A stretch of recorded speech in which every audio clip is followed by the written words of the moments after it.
Alrighty everyone, welcome back. It is now September 25th of 2023, and given that Bob Iger and the Disney Board of Directors are coming to a full agreement on their plan for the Disney Purge, which by the way will be happening throughout all of 2024, things just got a lot more serious when it comes to their cutbacks, their budgeting restrictions, and not to mention, of course, and let's not forget about everything happening with the film industry and television revolving around Disney and all the updates in between.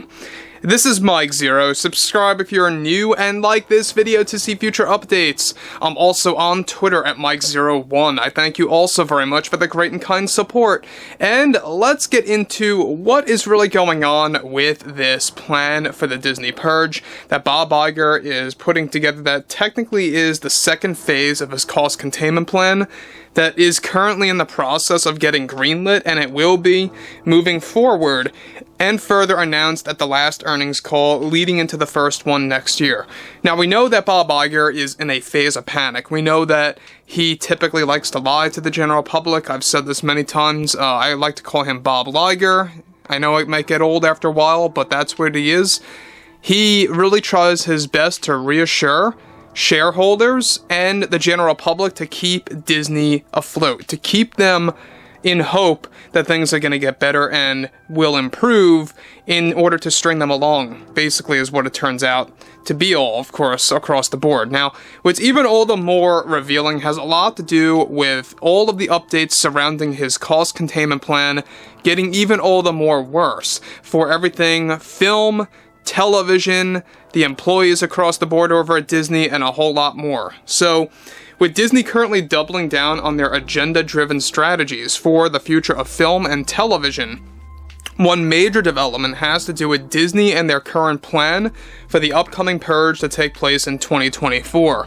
Now, as it turns out, not only will they be fully engaging in thousands of firings across the board at Disney, but to make matters worse, they are about to purge tons of material related to the Marvel Universe, Star Wars, and just Disney in general throughout next year on Disney+. Disney is reportedly going to do the same with Disney content in general, such as some of their animated classics and some of their live-action material getting purged off of the streaming platform and getting the boot from Disney+, in order to reduce spending on what Bob Iger likes to call streaming strain on their financial spectrum, which most likely translates to bandwidth usage. Disney will also be announcing the cancellation of many Disney movies and TV shows that were either in early development or in pre-production that will get removed from their current slate of material. This announcement is planned to be held by Bob Iger during the first earnings call of 2024.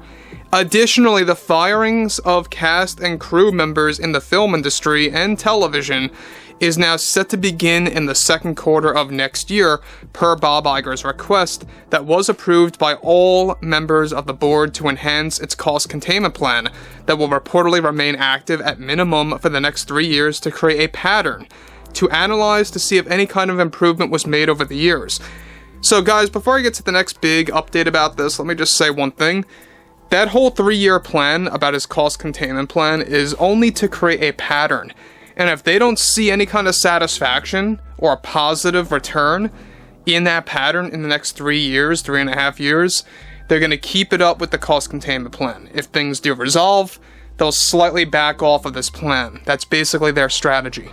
And I think it's a very poor strategy. I think that what's going to end up happening is that Disney's going to put out these cheaply made movies and TV shows that are going to look very much holding less production value, that really just does not come across as attractive to the customer or to viewers or the audience, whatever have you, tuning into said material, and it's only going to drive fans or just common moviegoers or viewers away. And that is the thing that Bob Iger does not get, is that you should really accept the loss and take the risk to quite possibly hitting, a success. If you want to double down on something that could be successful, take away the agendas, focus on story and development and character arcs and stuff like that, and you're fine, you're golden. It's common sense, and I just don't get why Disney can't get a grasp on the situation. But we all know why, right? At the end of the day, it's not just Bob and the board, and I know I keep saying this, but it's also some of the top shareholders, BlackRock and Vanguard, pushing this and funding all of this nonsense and throwing it into entertainment. And it's not just about Disney. I mean, BlackRock and Vanguard, they are like everywhere. They control a lot of things, and that's a whole subject for another video. But what's interesting about Bob Iger here is that the second phase of this cost containment plan, and he is going to be talking more about this, by the way, at this year's last earnings call. So to really inform you guys on that, that's going to take place in the first week of November. So stay tuned for that. We'll be covering every single detail about what Bob Iger has to say about that. And this is where matters get even worse. Let's discuss further. Now, Iger will also be announcing his new treatment on budgeting limitations as part of the Disney purge that will be further applied to major blockbuster films like The Avengers, including Secret Wars and the Kang Dynasty, and the main Star Wars movies such as the Rey film, aka the new Jedi Order movie, and Dave Filoni's movie. Now, what I find interesting is that there is no rumblings about James Mangold's Star Wars film, which could relate to the rumblings as well, and the rumors that they want to drop that project altogether because of his failure with Indiana Jones 5. We'll talk about that a little bit more in the coming weeks as that further develops. Now, those films will also hold less stardom power and less cast and crew members altogether to keep Disney afloat.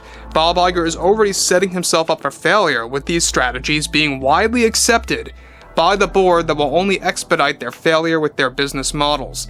And again, I mean, we all saw what happened with the whole Comcast fiasco. That just goes to show you what Disney's really all about.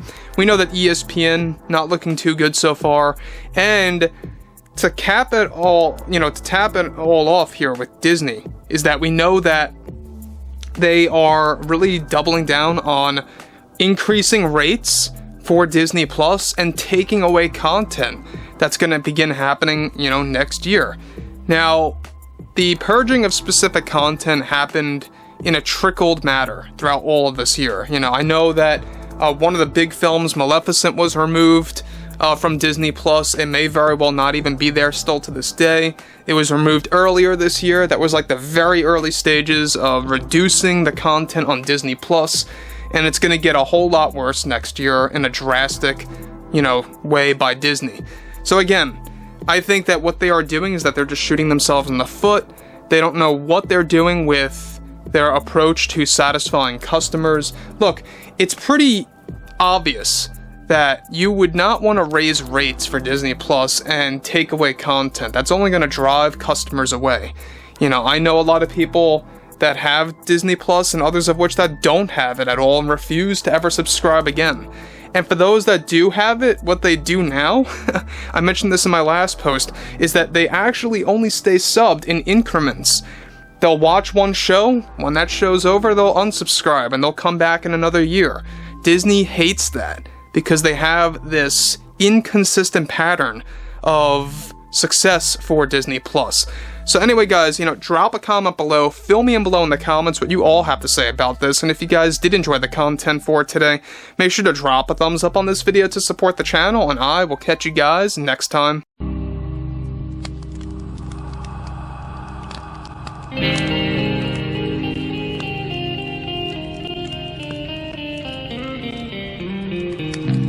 Gun in hand, we are alone again. From night to moon, we hear them moans again.